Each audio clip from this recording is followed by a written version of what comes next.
Hello and welcome to another ATP Geopolitics video with myself, Jonathan MSP. This is Ukraine War Update Extra video, giving you extra information to get your teeth into to give you a greater understanding of the war in Ukraine. Which nugget should we start with? Well, actually, very few again today because I'm going to be doing some long threads and a big old article here that I started with you yesterday. This article is written by retired General, Lieutenant Colonel, sorry, from the British Army, uh, Glenn Grant. He is. Oh, actually, I don't know if he's retired. He's been working in Ukraine since 2010, and he has written a massive article detailing the improvements that the Ukrainian army needs to make. So it's not just about hurrah for Ukraine, as a pro-Ukrainian as I am, but it's recognizing the challenges that the Ukrainians face, and some of those challenges are structural, hierarchical, and cultural within their armed forces. I talked you through the first three issues that he was laying out yesterday. I'm going to do two more today. The first one is on commanders and leadership. So let's just get stuck in straight away. At the tactical level, battalion and below. So you remember you've got tactical, operational, and strategic. Strategic might be a look at the whole war. What's the whole point of us invading Ukraine? So from Russia's point of view, you've got a strategic view of the whole. What's our strategy? And then you've got operational concerns, which are, say, the Donbass area or the Kharkiv area or the Kherson area, the operation that's going on there, and you might have lots of battles going on in that operational sort of area. And then you have the tactical level, which is this battle, right? What tactics are we going to use to take that hill over there or to take that town? How are we going to flank it and do this and whatever? So you've got the tactical, operational, strategic. At the tactical level, battalion and below, there are both outstanding and bad commanders, but no clear doctrinal policy guiding them how to operate in the field. NATO policy and historical lessons show that commanders should mostly operate forward with their troops, and that the Chief of Staff, or XO, should manage the command post and be the link between the commander and troops and the next higher HQ. If anyone doubts the arguments for this logic, they should watch the film Aliens. Top tip, one of the greatest films ever made. Its ideas are remarkably close to our current C2, so command and control capabilities, and show clearly that commanders who lead from command posts can be overloaded with minor detail and are dangerously less capable of giving orders that reflect the reality on the ground. It is unclear why some officers are chosen to command. The quality of Ukrainian commanders has regularly been praised and criticized equally on social media by those who are being led. The policy should be that those commanders who can get results with limited loss of troops must be promoted to more serious command roles. They are the most precious metal of the country.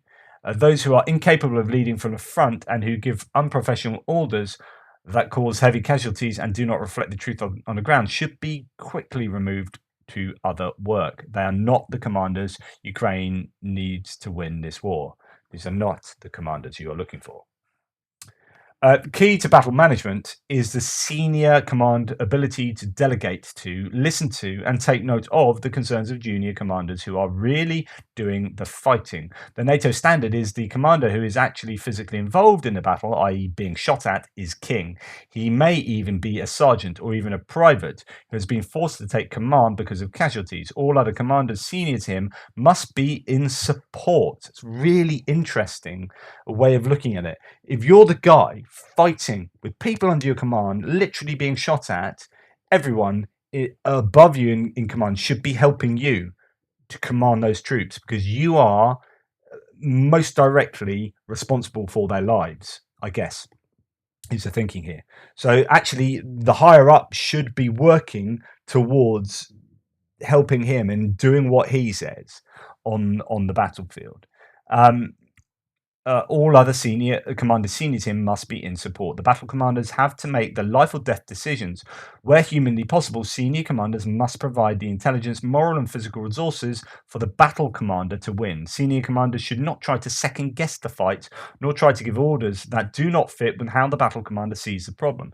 And this is where you talk quite often. You'll hear talk of the NATO NCO, and you've got those those lower down, who are in this case fighting on the battlefront, having the ability to make those executive decisions, those reactive decisions, reacting to what's going on the battlefield, and enfranchising those lower down in the command structure. Whereas the old Soviet hierarchical structure is you only do what those above you say. And when you look at what Wagner and how they operate, okay, they have had limited success around Bakhmut, but at the expense of a massive bunch of troops, because they are just moving troops around like sprites in a computer game. It's like some overarching game of Total War or something, where the Wagner just, they know where everyone is. Okay, that little unit of convicts it needs to run there. Okay, now they're there, just keep running now there and move these guys up. And no one on the battlefield appears to have the ability to counteract those commands or to make their own decisions. They are just pawns for the Wagner leadership to move. But that's fine if you're happy to accept that you're going to use up the lives of vast amounts of people. But if you're not happy to do that, so the NATO doctrine is entirely different to that, which is okay. We're going to give some kind of we're going to give the ability to make decisions further down that command structure. The big question is, where the hell was I? Okay, so having a battle commander who is under fire, able to make decisions, even though he's not the most senior officer, is a NATO practice. Oh my goodness, exactly what I was saying. But today, some commanders are clearly finding it difficult to understand and implement. It goes against all their training and education. This needs direction and support from the highest levels, as this is what the NATO instructors are expecting and teaching. C. Commanders are responsible for training their troops at all levels, and are responsible for the quality of that training. Commanders and staff who do not have the knowledge and ability to conduct training should not be commanders. Commanders who waste time demanding unnecessary reports should not be commanders. Training saves lives, reports do not.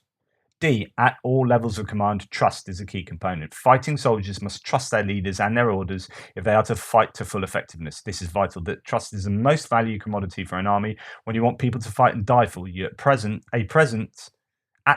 this trust is under strain. This is natural. After 9 months of war and many deaths, trust is gained and kept by two-way honesty and the leadership listening to frontline needs and acting upon them.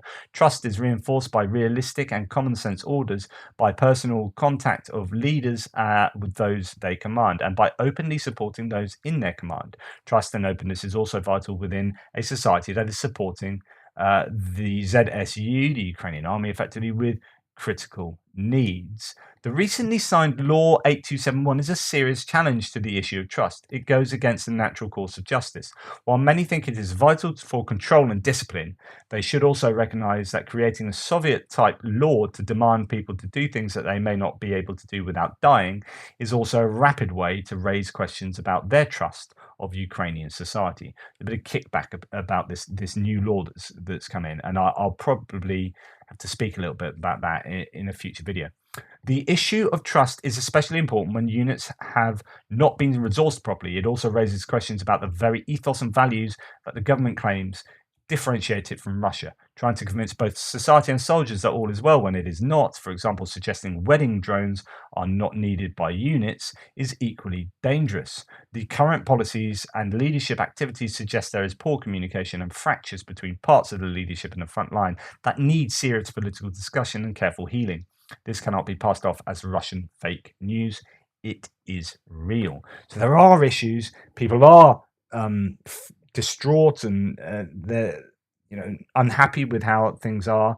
As we've heard from Kupol, though he was demoted, and I was saying that you would absolutely expect that, those issues that he's talking about are, at least for him, very real issues, and those concerns will need to be taken into account. The question is how best to deliver that knowledge to your senior commanders. All right, the next thing, the last one I'll be dealing with in this article today is 2023, time to make the ground troops invincible. So he says, Glenn Grant says, two things are needed as the basics of the ground forces: more close support artillery and mortars, and properly trained and equipped infantry. The first is mostly in the hands of the international community. So it's like the allies are providing the SPGs and the mortars and the ammunition, right? Ukrainians can't really do that. They don't have the capability to build all that stuff internally. So they have to get, you have to rely on your allies for that. Okay. But then the next part they can take control of. But even with limited new heavy equipment, the second could be improved with stronger focus on developing the soldier as the key Ukrainian capability. Ukrainian infantry need to be properly equipped to fight this sort of war. Their rifles should be for self-defense only. The troops need to be more strongly equipped with unlimited wedding drones, radios, internet, night sights for every soldier, 60mm mortars, grenades and grenade launchers for platoons, a full 81 to 82mm mortar company for each battalion, unlimited short-range missiles, for advanced first aid kits, uniforms and safety equipment for every soldier, and of course for more small arms ammunition. Far more, sorry. So that's interesting. So that rifle you've got, that's your small arms gear is for self-defense. In other words, we don't really want to be sending troops in with rifles to shoot other troops, because that is expecting an attritional level. I mean, Wagner can go and do that, whatever. If you want to sacrifice your troops in that way, that's on you. But you're not worried.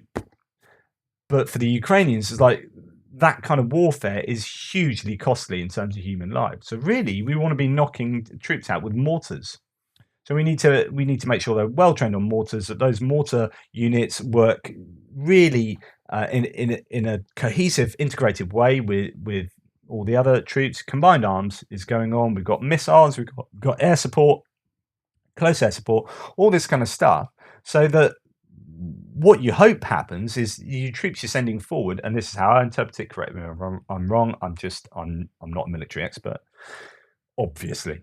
But the way I understand it is you would want your troops to run forward into kind of a building or an area that's empty of enemy troops because they've been decimated, they've run away, or you're just clearing it out of the last vestiges of troops, because actually all the other components of your offensive have done their job. You don't want to be sending, right, okay, the enemy's over there, they're in that town. Right, guys, run at the town. Get your guns and run at the town, and everyone just picks up their rifles and runs at the town, and they just get mowed down, right? So it's not okay. You want to fight wars. This is why drones are so important, right? Instead of using up a human life, we're going to use up this thing. It might get shot down, but if it doesn't, it's going to drop something on their head and kill 3 people. So we're going to use a bunch of drones. We're going to use our mortars. We're going to use our artillery. We're going to use close air support. Bish bash bosh. Okay, now we're going to move our infantry into this small area here and get a foothold, and then use that to, and that's how I would understand it. And it's equipping these soldiers with that kind of basic gear that the Ukrainians and training for that the Ukrainians can, take some control over. Equipping the infantry properly for battle should not be left to the volunteers and the international community. Particularly talking about things like drones. The requirements will never be met this way. It is possible to create large-scale industrial production within Ukraine because other countries in similar circumstances have managed it. This task needs to be organized by the best industrial brains in the country urgently. Skilled people should not be used as cannon fodder. Completely different thinking is needed. Really interesting. So we'll come back to that over the next couple of days and sort of serialize the rest of that article. Really interesting content. Well, it is for me anyway. I hope it is for you. Right. It's Thomas C. Tyner time. Tyner time. Let's do another long thread on how weapons work. And I'll be learning with you. Come on a journey together. Here comes a thread about anti-tank guided missiles, ATGM guidance systems. Thursday I did a thread about ATGM warheads and a thread about non-guided anti-tank rockets like the 84 Panzerfaust 3. I will link these threads below, and now it's time for the big ones. I'm not sure I did that, the 84 and Panzerfaust 3, so I might have to go and do that one first. Yep, this is the one I meant to do. So now a thread about trajectories, fuses and tandem warheads of anti-tank rockets and missiles and reactive and ceramic armor. I presume this is the right one anyway. If you have not yet read my Heat and EFP thread, please do so now. So that's the one I did last time with you. Almost all anti-tank missiles and rockets fly in a more or less straight line towards the target and detonate upon impact. But there are a few exceptions. This is generally known as direct fire, where you are firing directly at a target. You can see it, you're firing at it. There you go, line of sight sort of stuff. If you're talking about artillery, you can't see it. That's indirect fire. Broadly speaking. Top attack missiles, Javelin, Spike, and Acheron fly a lofted trajectory and strike the target from above. Their warheads detonate upon impact. Overfly top attack missiles, Bill 2, TOW 2B, NLAW. Those TOW 2Bs are the ones on the back of some of the Humvees and the Bradleys. I talked about that in yesterday's news video. NLAW fly a straight line slightly above the target and fire their EFP warheads. So you get a direct attack, you get an NLAW, which is top attack, and a Javelin, which is another form of top attack, but it goes sort of much higher. And it you can see that, so the NLAW will explode above the tank, as you can see there. Downward, sorry, to complete that sentence.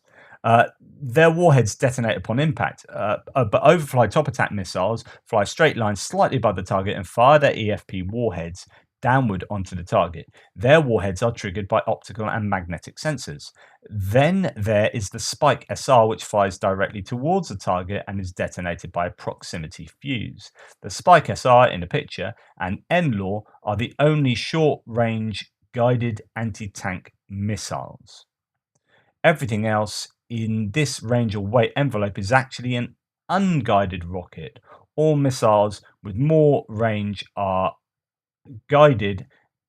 All missiles with more range are guided, as there is very, very little chance to hit a target beyond 800 meters without a guidance system, especially if that target moves. Let's look at the short range, and I'll just maximize the picture so you can see them better. Let's look at the short range, unguided, shoulder fired, recoilless anti tank weapons. Everyone knows the Soviet RPG-7, and this is the warhead that they are attaching to first person view drones, racing drones that they're using to blow up things like tanks and BMPs and whatnot. Everyone knows the Soviet RPG-7. RPG equals rocket propelled grenade, which fires heat rounds, which, depending on the type, have a range of 300 to 700 meters. The soldier aims, fires, and the fin stabilized projectile flies towards the target. If the soldier aims badly, the projectile will miss, and the soldier has to reload, aim again, and fire again. A very simple and easy to learn weapon. All Western equivalents and more modern Russian RPGs are one-shot systems which fire unguided, fin-stabilized rockets. If your aim is bad, you better give the launcher to a buddy with a steady aim. Below, US troops fire a Swedish AT-4. There you go. A Spanish C-90. A Finnish soldier aims a French Apilas, A-P-I-L-A-S. A Ukrainian soldier shows a German RGW-90. These systems are cheap, light, and essentially for infantry to defeat enemy armor. The German Panzerfaust 3 also belongs in this category, but here the warhead is outside the launch tube to allow for larger charge diameters, which we know improves armor penetration. So the diameter of this thing, the larger it is, the more penetration you are going to get. Although that has changed over time, so you can have, due to the kind of technology involved in these, you can have smaller ones which have penetration that's larger than older ones, if you see what I mean. These systems are cheap, light, and essential for infantry to. Oh no, I've just read that. Well done me. A Panzerfaust 3 heat round is about $300. The grip with the optics costs about $11,000 and is reused. To compare, a guided javelin costs about $200,000.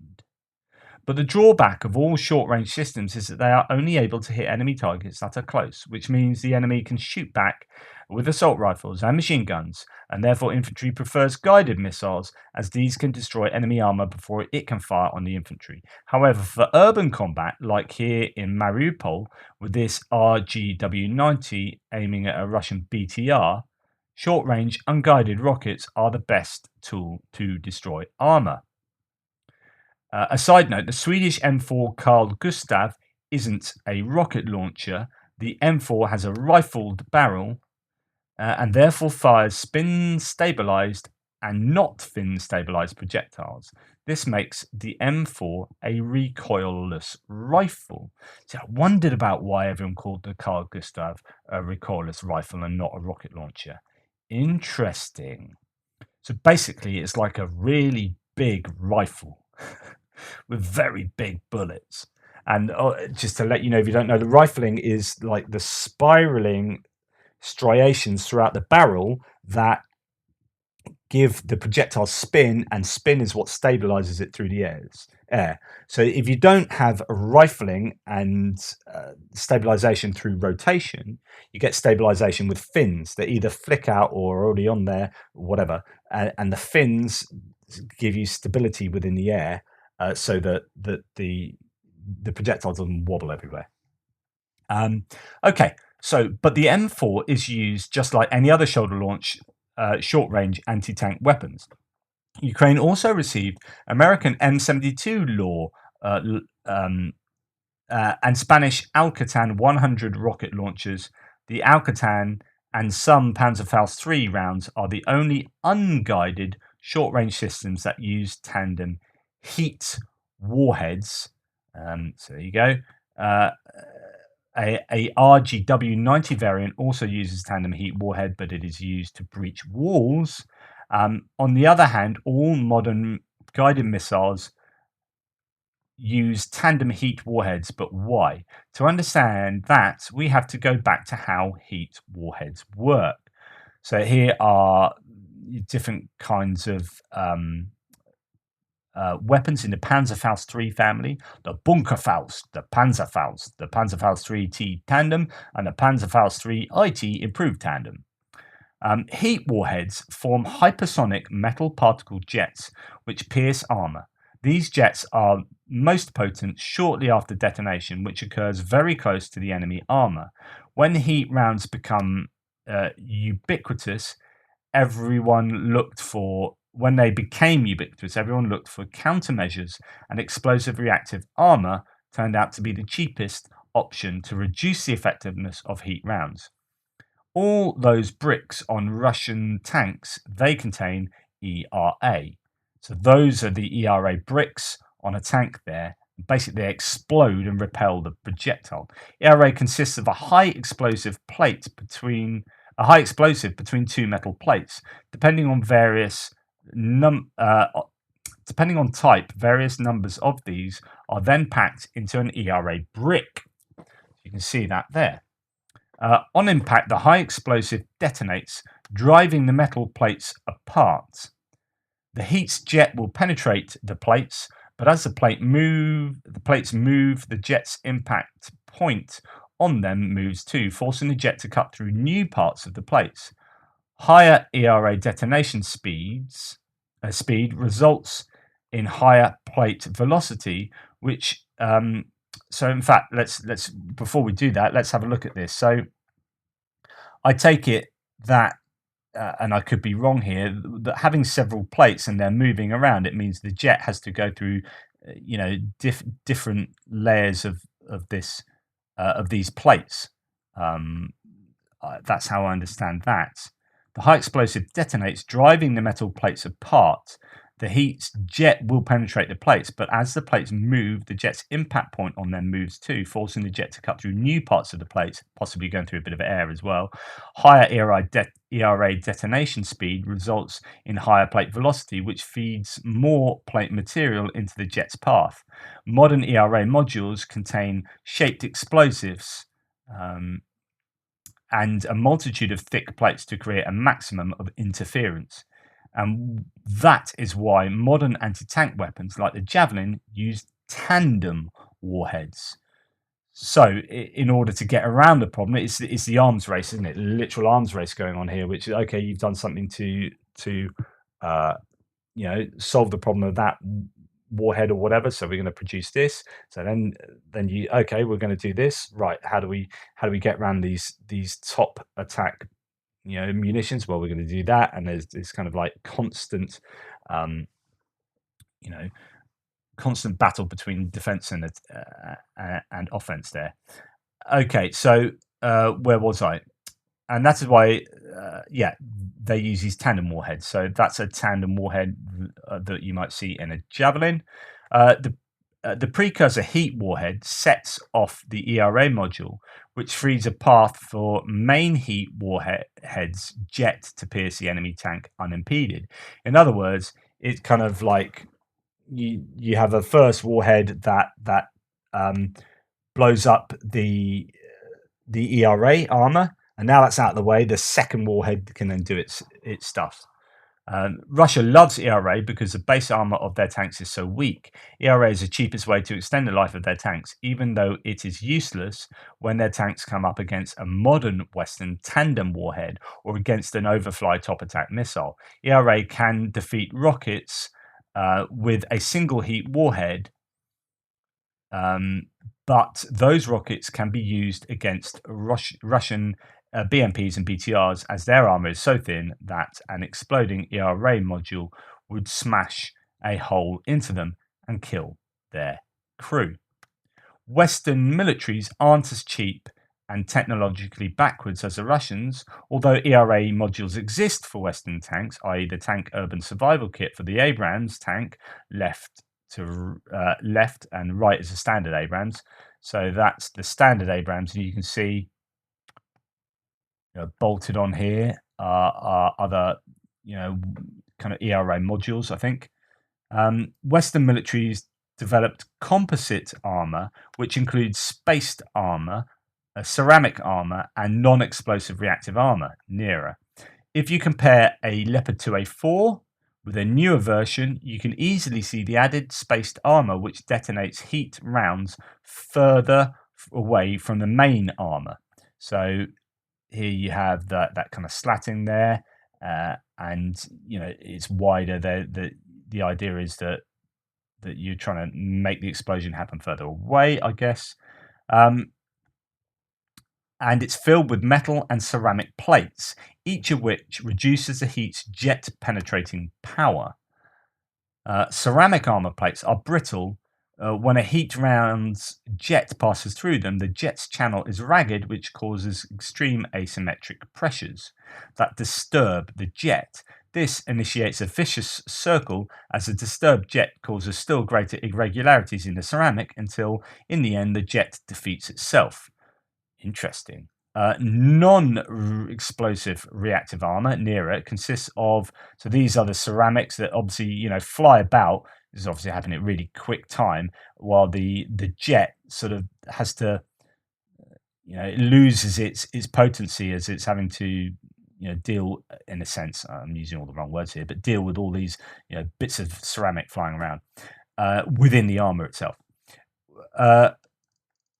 So, when a heat jet passes through the elastic material, so we're going on to non-explosive reactive armor, consists of an inert elastic material between two metal plates. When a heat jet passes through the elastic material, the material will deform and expand, resulting in the front and back plates deforming and moving, which moves the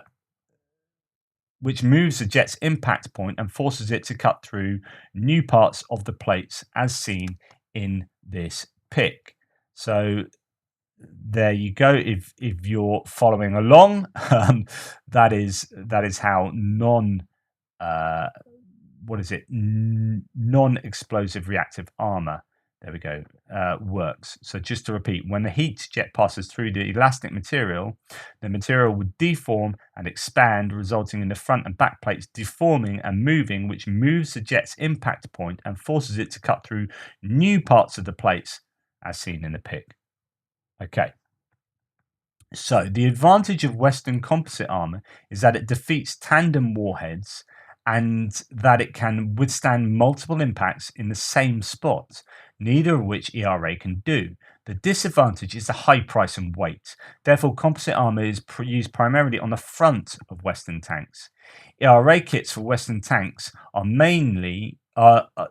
used mainly to reinforce the sides, while for Western IFVs like this Bradley and Puma, ERA is used to reinforce the sides, and in case of the Bradley, also the frontal glasses. So you've got it on the front there, and at the sides, that's the Bradley, and that is the Puma. So you can see it over there on the sides towards the back.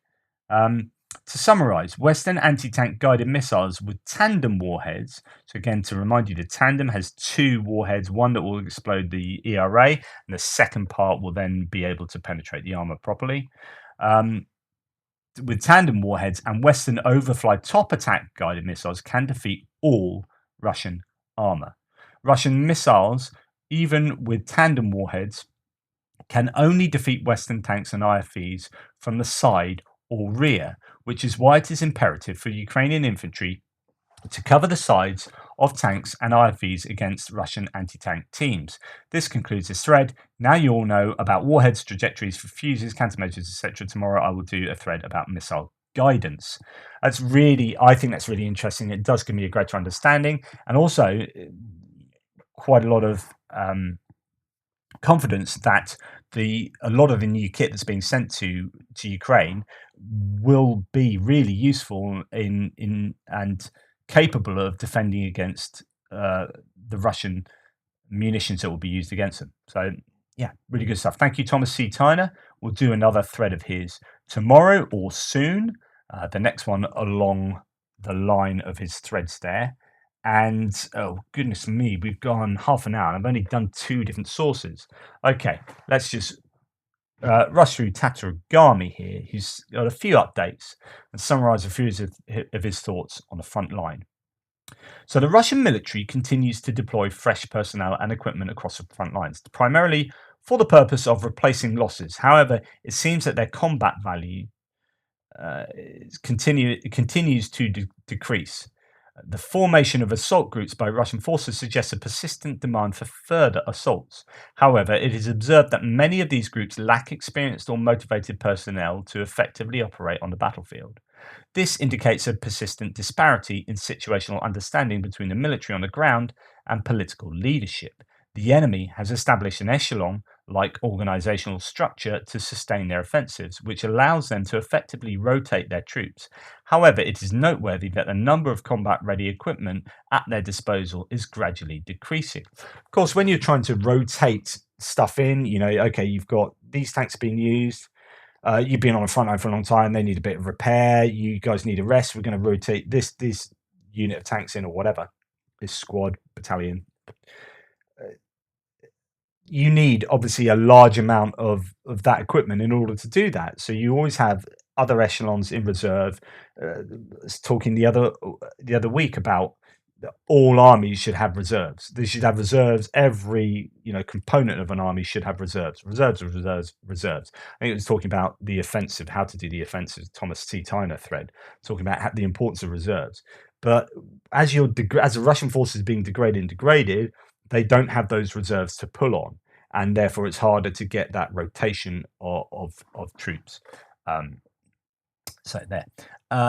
Unless other countries such as China agree to provide or sell weapons and ammo in large quantities, I doubt that Russia will be able to restore its capabilities to perform coordinated large-scale operations on an operational or strategic level in the foreseeable future. The forthcoming stage of the battle for Bakhmut is likely to unfold soon. So, which is interesting. So that is basically, again, looking at the idea that it's just a short thread, looking at the idea of the culmination of the Russian troops, and if they don't have these, like I've been talking about, like if this really is if this isn't the offensive, then where are the troops and is all this massive equipment that they can bring in for the actual offensive? We don't have any evidence of that. Then we're in pretty good stead to make the claim that this is a Russian offensive, and they don't have a lot left in the tank, which is why you're now starting to hear lots of rumors about mobilization perhaps taking place. Now, I reported this yesterday, Oh no, 2 days ago now, because I am actually recording this yesterday. That's why I'm wearing the same clothes. But yeah, whatever. Um, this is the emergency beacon. Now, the idea was this beacon was used by drones to drop from the drone, and that would then. So it's like a maritime beacon. You'd have this in the life raft, and you can pick up the location of the life raft and you can be saved, right? But it looked like the Russians were using these, attaching them to drones. Drone was finding a target, dropping this on the target, and then artillery would hit that target. It's quite a clever way of using kind of locational technology. But actually, Tatragani here is now saying, no, actually, I don't think that's how it's used. So, update on the emergency beacon. After discussions, we are starting to think that the beacons are unlikely to be used for targeting, but rather were the result of the unskillful attempt to attach the beacon to the drone. The beacon was likely used to track the drone. So, instead of tracking the target, dropping on a target, you actually just attach it to the drone, and hopefully it stays on the drone, and then you know where your drone is. This is how they're getting. If they can't find the chips, if they can't find the location, if they can't build or import the locational technology to put on these drones, then actually that's a pretty good workaround. It's quite clever. It's like, well, what else do we know that works that you can be located, that it can give you locational evidence? Emergency beacons, maritime emergency beacons. Okay, how many of them we got in Russia? Let's get them all in. Let's whack them on our drones, and we know where our drones are. So that looks to be what's happening. Anyway, that's the end of that thread and the end of this video for now. Thank you for watching. It was a long one, quite a lot of depth on just pretty much two subjects, really. A little bit at the end. Appreciate you sticking with me. Please like, subscribe, and share. I'm so happy to be over 9,000 subs, as people keep telling me. I don't keep an eye on these things. But it's amazing to think that over 9,000 people in the world give a damn what I say. So that's cool. Just thank you. Really heartfelt thank you. And thanks for making such an awesome community in the threads below. Really do appreciate that. And but you guys waste my life. Gee whiz. And you can say that about me and your lives. But I feel I have to read all your comments, and it takes a lot of time, but I really enjoy it. So thank you. It's really cool. Anyway, take care. Speak to you soon.